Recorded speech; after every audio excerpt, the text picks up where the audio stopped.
The State Department delayed imposing sanctions, export controls, and other measures on China after the Chinese military brazenly flew its large spy balloon over Alaska, Canada, and the lower 48 states in late January and early February.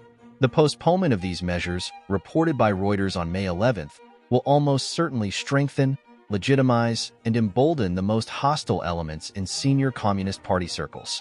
These hostile elements, thanks to the State Department, now have additional incentives to engage in belligerent conduct, and, in light of Washington's craven behavior, every nation that looks to America for security has to be extremely concerned.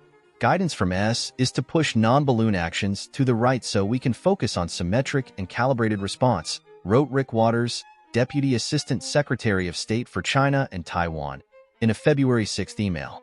We can visit other actions in a few weeks.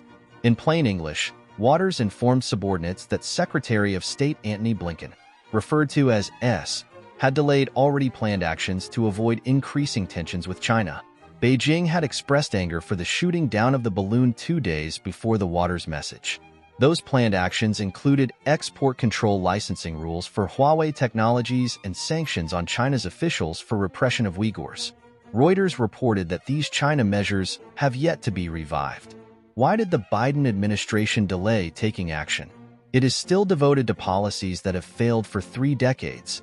The recent revelation that senior State Department officials purposefully directed the postponement of actions against China following the discovery and eventual shoot-down of a probable PLA reconnaissance balloon reflects a return to the ideology of engagement at all costs, James Fannell of the Geneva Center for Security Policy told Gatestone. Specifically, State Department officials believe that maintaining lines of communication is critical and apparently worried that after the balloon incident, China would cut them off indefinitely. Reuters reports that Deputy Secretary of State Wendy Sherman, generally responsible for the China portfolio, was especially keen on rescheduling Blinken's visit to Beijing, which he had to postpone due to the balloon incursion. In short, China has successfully intimidated the American government.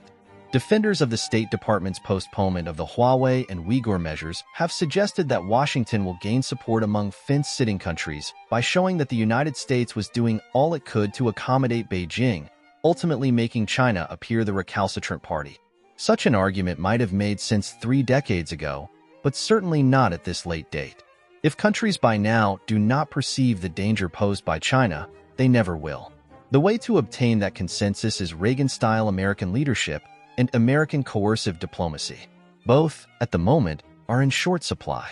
Lowest common denominator solutions, the inevitable result of consensus building, do not work when danger is imminent. Now, Ukraine has become a great power battleground. China and Russia are rapidly destabilizing North Africa, and the world looks as if it is just one conflict away from global war. Unfortunately, China cannot stop talking about war and is fast making preparations for it. Chinese President Xi Jinping is implementing the largest military buildup since the Second World War. He is trying to sanctions-proof China. He is stockpiling grain and taking control of all agriculture. He is surveying America for nuclear weapons strikes. And, most ominously, he is mobilizing China's civilians for battle. China's military has, Cultural Revolution style, launched a purge of officers opposed to war. The recent death sentence handed down to retired Air Force General Liu Yazhou, who had argued against an invasion of Taiwan, is of particular concern. We are running out of time.